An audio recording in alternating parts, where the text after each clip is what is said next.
Welcome back to another installment of the Two Alphas Talk. Today we're going to talk to you about what's happening in the world.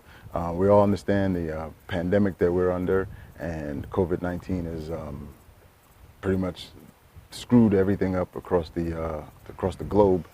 So we're all trying to get back into the economy, get back into the swing of things, a new norm, as they say nowadays.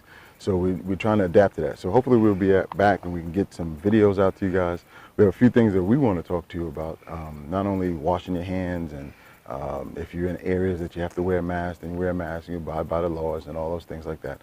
But we had a tragedy in Brunswick, Georgia. And you know, most of you guys understand and know that we are in Georgia. We're Georgians and we uphold the law of Georgia and we abide by the law.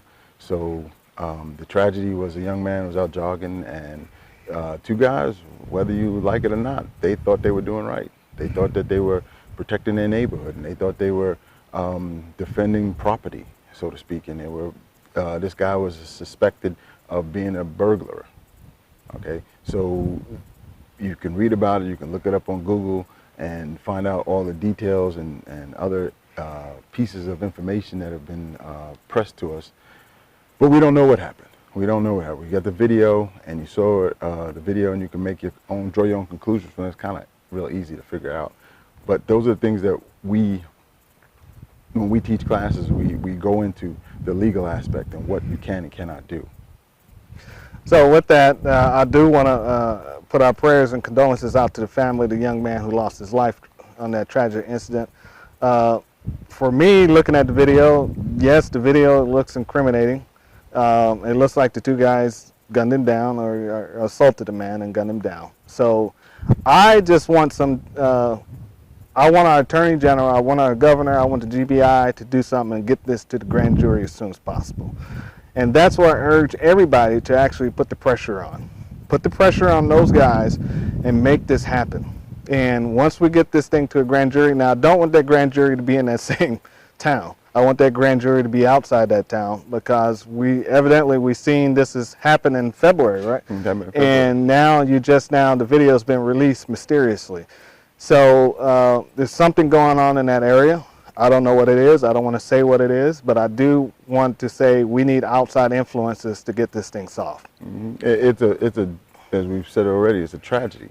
And to try to be benign at this point and just say, okay, something happened, it needs justice. And justice comes through going through the court system, and whatever happens at the end. It doesn't necessarily mean that somebody is strung up or somebody is sent to jail for life. Sometimes, you know, we need the information to be put out, and we need a jury of people, citizens of that area or whatever area is finalized, to listen to that information and determine and make a decision and decide what should be done from there. And with that, we will also want to say, you guys out there, do not be taking the law into your own hands. That's not your job to be out there and be law enforcement trying to hold somebody down or trying to, if we had an incident just happened a couple of days ago where a security guard got killed because he didn't have a mask on, and 3 people, they shot him.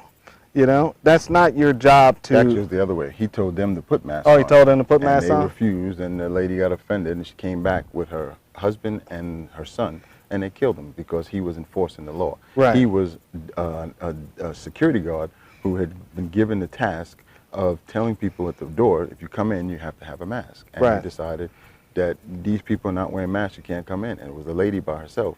And then she took it upon herself to go home offended. And get her people. And she was disrespected. Right. So they killed him. So it's a lot. This quarantine thing has made us realize we got a lot of crazy people out here. And so now these people have been all pent up. Now they're coming outside, and now they have to deal with people again. And some of them don't know how to adjust.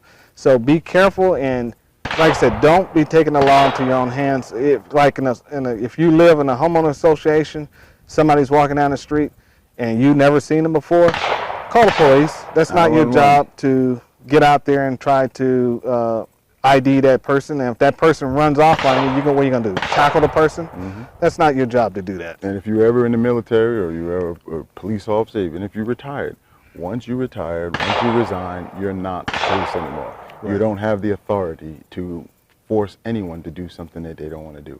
And people have the right to move and go about it.